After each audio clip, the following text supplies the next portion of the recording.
Welcome to Recovery, the Whole Enchilada, a podcast dedicated to exploring the many layers of healing and transformation within the recovery community and among individuals seeking personal growth and fulfillment. I'm Peg McDermott, your host, along with my co-host, Heather Hageman. And today we're going to be talking about, what are we talking about today, Heather? Because we just talked about this before we signed on, and I said it's a perfect topic, but we never really named it. I guess we could just say that we've had another anniversary, mine. Mm-hmm. And I remember yours was, what month was yours? Mine was in January. January. And I know we did a little talk about that. And I celebrated on July 4th, 25 years. Congratulations. And I had somebody say, I bet there's a story behind that. And I said, there is. There's a story. Exactly. The only story I will share basically is that I had to pick a day to get sober because I was in a relapse prevention group, and everybody in the group was very angry at the fact that I was still drinking, and they had just gotten out of treatment and they were sober, and they didn't know why the therapist put me in that group, and they were like going to kick me out, and you better pick a day to be sober. And I said, okay, because July 4th was coming up. I said, sounds like the most perfect day, Peg. It's Independence from the Bondage of Addiction Day. And those fireworks are all about me because I'm such a narcissist, because that's the way I was. So that's how that began. And that was 25 years ago. And so I was just sharing with you, I think it would be great to talk about something that I was thinking about. And I actually led a meeting on, but I'd like to just share again, because it was something that I've been thinking about a lot lately. Mm-hmm. And so one of the reasons I've been thinking about a lot is because I'm finishing this book, and we will talk more about this, but I've had to really look at my life, and my book is on trauma and being how we live with a triggered body, because that's my field, that I'm a traumatologist and I'm a yoga therapist. But anyway, putting that aside, one of the questions that I have asked myself, and I think a lot of people have said this to me, is, what's wrong with you, Heather? And I'm going to bring the topic around in just a second. What's wrong with you was the first part of my life as a kid. What's wrong with you? Wrong with her? What's wrong with her? And then, of course, I think there is something wrong with me. There's something very wrong with me, because I'm not like your average person. I'm not normal. I'm not normal in the way I thought about things, the way I did things. Anyway, second question is, we finally get to a place where you hear it so much, you begin to think, I need to see a doctor. I need to see somebody, because there's definitely something wrong with me. And so I go and so you do that. So I do that work, and then that work, the question changed. What happened to you? Because you don't get that what's wrong with you. It just shows up. That things happen to you to create that. And what we're talking a lot about is our nervous systems get disrupted and compromised early on, okay? But the last question is, and a lot of people miss this question, is, what are you now going to do with this? Once you find out what happened to you, once the question changes that there's nothing really wrong with you, you just were reacting from a very dysregulated nervous system, you were traumatized, you were stressed out. Chronic stress will do that. And you will, react quickly, or you'll freeze. There's just so many different ways that we will be in the world that doesn't make sense to a lot of outsiders who maybe had normal upbringings. But anyway, the topic was going to be about purpose. And it's like, I'm really grateful that I, after 25 years of sobriety, I can actually say out loud, I know why I'm here, and I know what my purpose is. But I was a searcher and a seeker of that for a very long time. And I asked a lot of people what I would be in a bar getting drunk, and I'd ask somebody sitting next to me, are you happy? Do you like your job? What do you do? What's your purpose? Like, I was trying to find that out from people. And I found that people that love their jobs got a great deal felt very good about themselves and seemed to have a lot of satisfaction from it. And so I always was thinking, well, if I find that perfect job, maybe I will feel better. But that was not really the case, because I really needed to, and I said this to the group I was talking to, is I really needed to first start with what was blocking me, what was keeping me stuck, and that was my drinking. And so that started the movement towards figuring out my purpose. And I'm going to just say one last thing, Peg, and I want to hear what you have to say. If you're starting new on this journey, your purpose can be so simple. Don't drink today. That's it. Go get help today. Go to a meeting. Go talk to another person who's sober.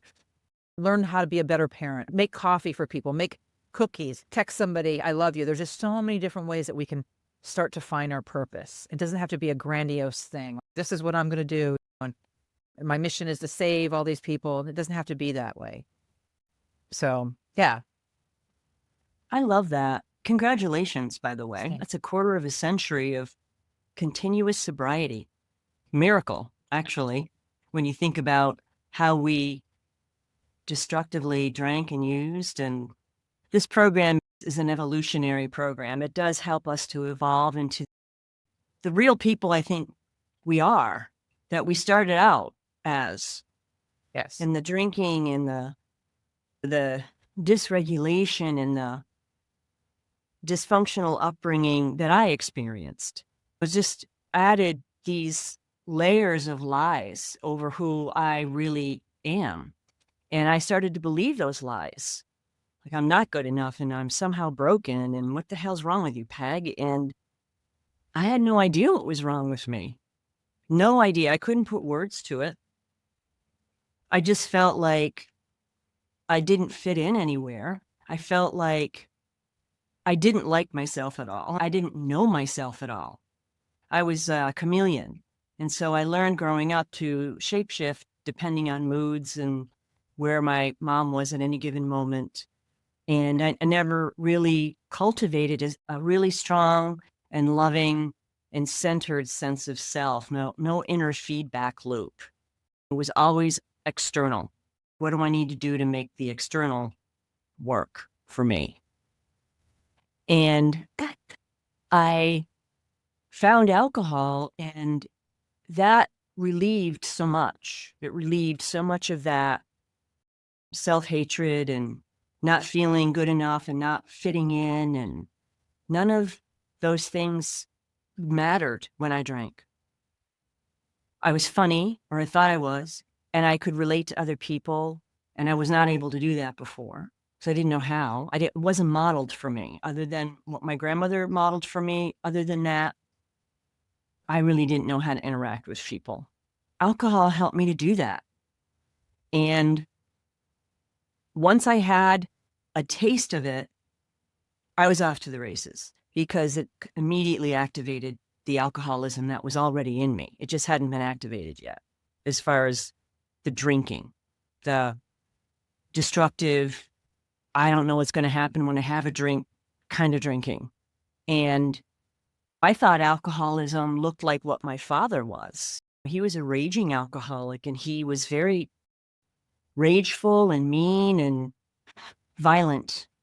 And that's what I thought alcoholism looked like. And I was never going to be like that. I'll tell you, when I drank, I could be a mean woman, very mean. That part of me came up, and it was like, I didn't even recognize it, right?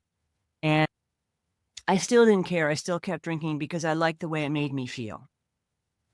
And I didn't like how I felt most of the time. So when I loved what you said about this program, this community that we're in, it gets synthesized and distilled down to love and service. Because no matter what that looks like and how it manifests in our lives, it's still about love and service. And I didn't know that. I didn't know what that meant. I sort of knew what love meant, but I didn't know anything about service other than a transaction. If I do this, you'll give me that. If I do this, you won't hit me. If I do this, you won't leave me. And it was like a barter arrangement. And I didn't realize when I came into the rooms that I didn't have to earn love and approval. And that's what, working it and working with people like you and other people that have been sober taught me through their actions, because I didn't believe words. but I believed actions. And when I could see that people were going through life events, because life still happens, we change, but life still happens.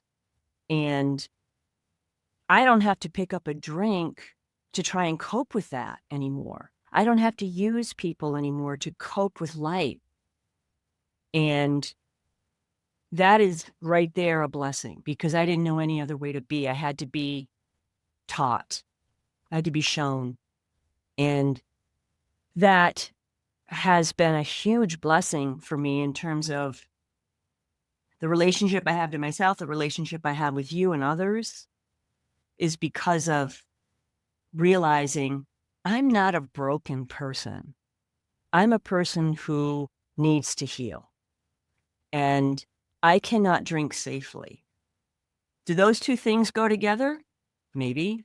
There are some people that had a very difficult upbringing and didn't become alcoholics. And there are alcoholics that had a really easy upbringing and became alcoholics. I don't know if those two things ignite one another, but for me, that's what came with in my drinking career and well into my sobriety, because I had to be taught. I didn't know, oh, wow, I don't really know how to deal with life on life's terms and discard the self-centeredness. And we all are self-centered to a degree. We're human beings. But do we let it rule our lives the way it did? No, not as much. No, there are days, but the self-centeredness and the selfishness has been, I guess, and I don't know what's real normal really, but it feels like it's been normalized. You know, I don't know that will ever be a normal person, because I don't know what normal means. I know I'm a sober woman today that I love, and I am loved, and I am proud to be on this planet helping other people. But that wasn't part of my reality. And I can see from you and what you shared in your life and the things that you've had to withstand and let go of. You've done this through the grace of this program and through the grace of learning and being teachable. And when I was sharing about that question that hurts so badly, what's wrong with you? I think that's one of the worst things you can say to another human being. I mean, especially a child. And the child doesn't know any different. The child can only think there's something wrong with me, but I don't have a sense of me. So it must be my body, right? I mean, like my whole physicality. And so I want to shape myself and morph myself into what you want so that I will be loved, because that's really basically what we're all seeking: to be loved, to be heard, to be seen with value, right? And so I kind of got weepy when I was thinking about that poor little girl's body taking the brunt of this hatred, because I'm not right, I'm broken, that I hate this body, and I don't have a sense of self yet. But I was really hating me.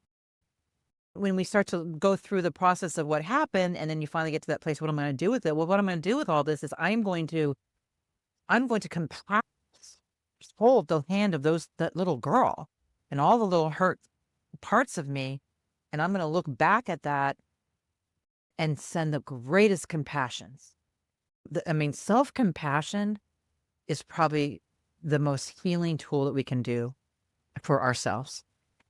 That, I think, is what had started me on the road to recovery, when I could look at her and weep for her all alone, trying to figure out what's wrong with these adults. What's wrong with me?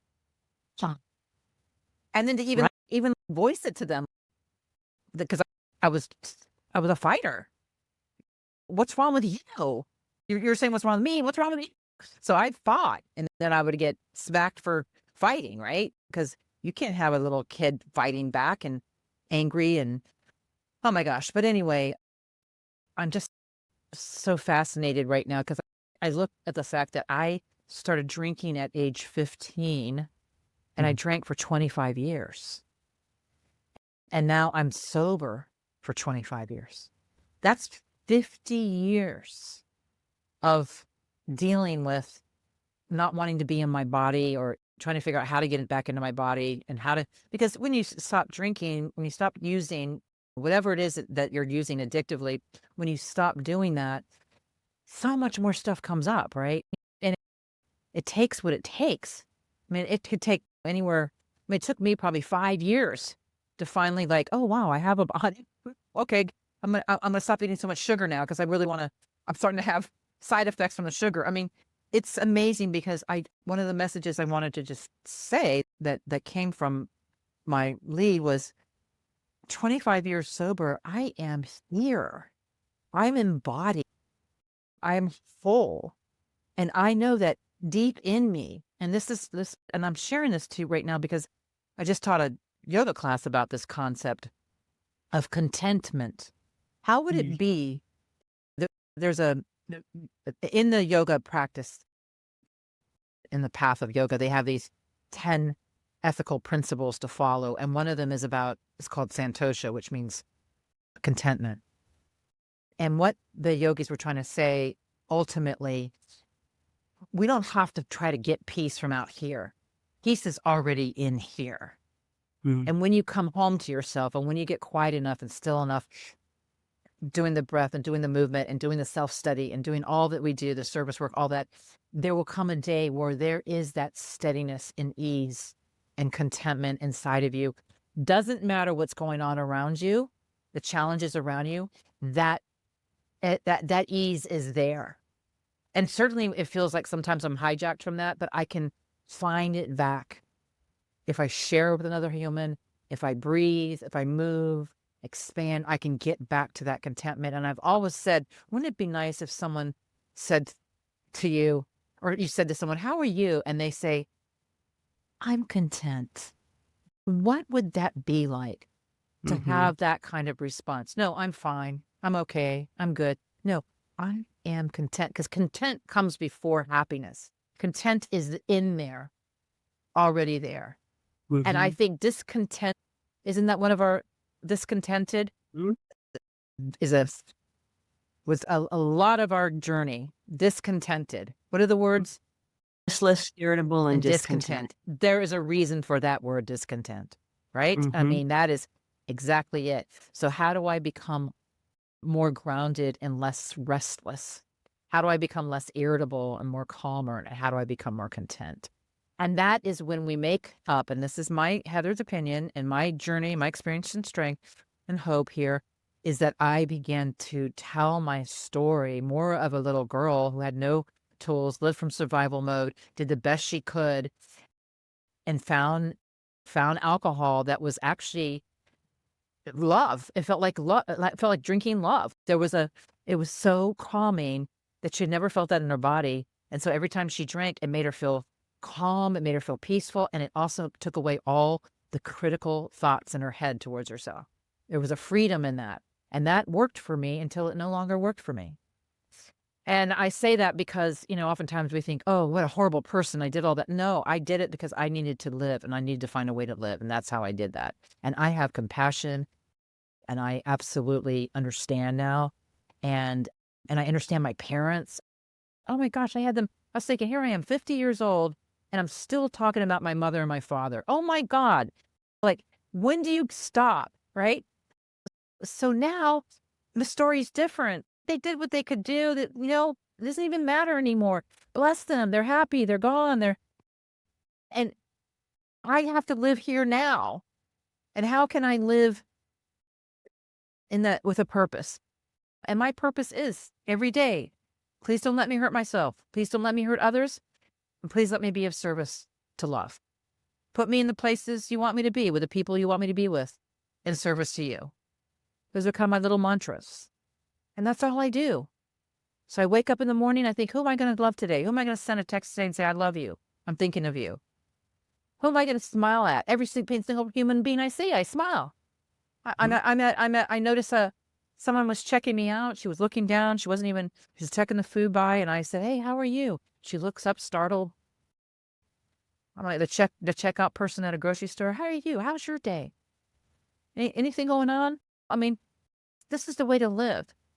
This is the glorious, this is what this coin says here: elegance in sobriety, a sober woman of grace and dignity. Somebody just gave me this coin for my 25th. Wisdom and grace and dignity. Never would think those were words to describe me, but now I do. They do. That is who I am now, and I can own that now. Because before I was and clumsy and definitely didn't have any dignity. But And that came from a place of not liking yourself and not knowing what to do with all that discontentedness and irritability, and why am I so restless, and why can't I settle down, and why doesn't this make me happy, and why doesn't that make me happy, and why am I still miserable? And going into sobriety, I had stopped drinking and I felt much better than I did, but I still felt that same sense of loneliness and being apart from and not really knowing myself in a real authentic way. And that is what I think that has been one of the many gifts of getting sober, is really learning that this is a process of subtraction. I've said that a lot of times, is you're subtracting all these layers that were not authentically you, and really getting to the core of who we really are. And when I was able to kind of start connecting all those dots, I was like, oh, that is, wow. I mean, it really opened up such perspective for me. Okay, now I understand why I did what I did, because of what happened as I was growing up. And I agree with you. I think after a while, I don't want to hate anybody. And for a long time, I hated my father. It was worse than that. He didn't exist for me. He was just a non-entity for so many years. And thankfully, God sent other fatherly like figures into my life so that I could see that was possible. It just wasn't possible from my father. But in knowing what I know about alcoholism and how I was when I drank, I got it. I understood. Okay, he was miserable. He didn't like himself very much. He cheated on my mom, and he did all the things I did. I cheated on everybody I went out with when I was drinking. So I got it, and I was like, I am willing to look at this differently when it comes to the father that helped bring me into the world. I got the disease of alcoholism from him, but I also got it on my mom's side. So it's on both sides of my family. And my brother did too. And so I look at him now and I'm like, I have more compassion for him.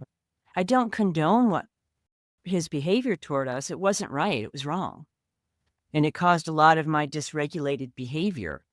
And now that I've grown up and I've healed in many ways, and I still have work to do, but I look back on him and I look, because he's not in this realm anymore. He passed away at 60, I believe it was. And I have more compassion for him. He was my father. And that was not possible until I was able to have compassion for myself. And I realized, yeah, that's how this works for alcoholics. We see the destructive pattern that we're on, and we have a choice to surrender and admit that we have a disease and we need help, or we can continue down that path and end up like my father did, a premature death from alcoholism. And that happened to most of my family members. And so the surrender and the acceptance of, yes, I am an alcoholic in recovery, and I'm a good person, just as you are. And I see the good in you. I didn't see that before. And so when I noticed how I felt differently about my father, I knew there had been a big shift in me and in my ability to hold compassion for him. I forgave my mom a long time ago. My mom, they both did the best they could. And there was so many parts of myself I didn't like for so long. And now I look back at each version of who I was, and I love every version of myself and have compassion for her, whether she's 7 or 12 or 16 or 35 when I got sober, 36. And so I want to love, and I have loved each and every version of who I was because it's helped to get me it's helped me to become the woman I believe my higher power wants me to be. And that allows me to truly be of service and to truly love you without expecting anything in return. And you're right. When you go around, especially in our area, it's a very busy area. Everyone is sort of walking around, their heads are down. They're not looking at each other. They're in the grocery store doing their thing or whatever. And nobody looks at each other. Nobody. So I thought that feels very sad to me. And so when I go up home, which is a small town in upstate New York, the people are like, "How are you today?" This is the cashier at like the PNC grocery store. "How are you today?" And they really want to know. And so, yes, when I see someone here that seems to be preoccupied and I catch their eye, I will smile at them. And 99.9% of the time, they smile back. And that's awesome. That's just a little thing, but it makes my day. I'll just say that I would never believe I couldn't have done, in my mind, I would never believe I am the person I am today. I mean, from a 15-year-old girl in 1970 and 25 years of drinking. And then here we are at the 250th anniversary of our country, right? 25 is a big, powerful number, right? But I just want to end with saying this because and I'm going to read it because this is what I said in the end of my share. I said, purpose isn't something we find. Purpose finds us. When we stay sober, when we seek a higher power, when we help another woman or another person in recovery, then it will be like this. 25 years ago, I thought sobriety meant giving something up. Today, I know sobriety gave me everything worth having. So thank you. Thank you, Peg. Thank you to everyone for helping me become the woman that my higher power always intended me to be. And you are very loved. Nice. Thank you. I love you so much. I love you so much. Thank you for joining us on this episode of Recovery the Whole Enchilada. And if you connected with today's episode, please do share it, like it, and subscribe wherever you listen to podcasts. Your feedback helps Heather and I to shape future conversations. We do love you. And remember that your recovery story, with all its flavors and textures and complexities, matters deeply. And until next time, stay strong and keep growing.